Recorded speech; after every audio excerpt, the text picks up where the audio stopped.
The Windows Task Manager allows you to view real-time information about the performance of your operating system. You can view CPU utilization, memory usage, disk utilization, and many other statistics. There are a number of different ways to start Task Manager. You could hit Control-Alt-Delete and choose the option for Task Manager. You could right-mouse click in the taskbar of Windows and select Task Manager, or you could use my favorite shortcut, which is Control-Shift-Escape, which immediately launches Task Manager.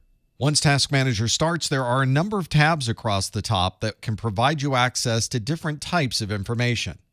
We'll start our tour of Task Manager on the far right side with the Services tab.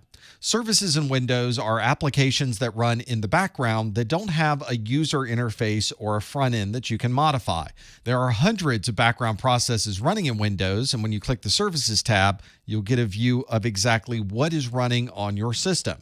Since there's no user interface to these services, we rely on this services view to be able to manage this service. If you right-mouse click any of these services, you'll see the option to start, stop, restart, or manage other aspects of that service. So if you are having problems with the print spooler, you can select the print spooler in the Task Manager, right-mouse click, and choose Restart to try to get that print spooler working again. Another useful tab, especially if you're trying to troubleshoot something during the boot process, is the Startup tab. From the Startup tab, you'll get a list of all of the applications that start when you log into Windows. These will also show you whether that particular application has been enabled or disabled, and it can give you an idea of the impact that that application has during the startup process. You can right-mouse click any of these status options and change one of these applications from enabled to disabled. This certainly helps when you're troubleshooting startup issues and you're not quite certain which application is causing the problem.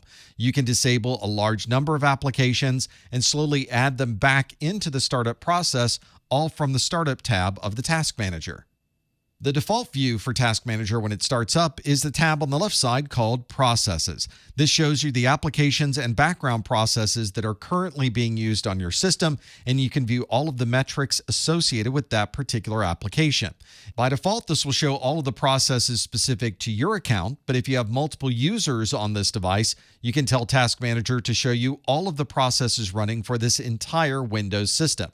This view is also customizable, so if you would like to add or remove any metrics that are shown on Task Manager, you can easily right-mouse click at any time and make those modifications. This makes it very easy to find information quickly when you're troubleshooting. For example, if you want to see which applications using the most amount of memory, you can click on the Memory column and it will sort these in order.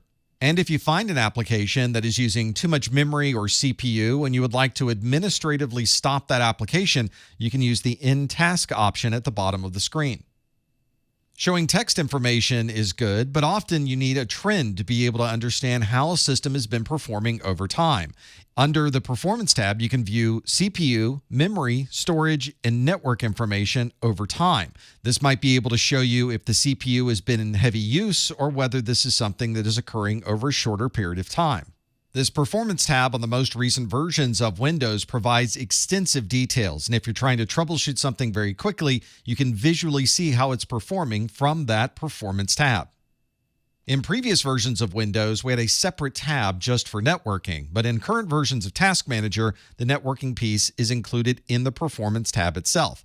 This allows you to view utilization, link speeds, and other metrics associated with the network performance. If somebody's having a problem with response time or sluggishness across the network, you may be able to visually see how much traffic is being transferred from this Performance tab. Windows is a multi-user operating system, which means there could be multiple users logged into a device performing different applications all simultaneously. To be able to view exactly what each individual user is doing, you can click on the Users tab. This will break out for you every individual user connected to this system, and you can see exactly which applications that user is running. From this view, you also have the ability to disconnect a user from the system or modify some of the account settings that are associated with that particular user.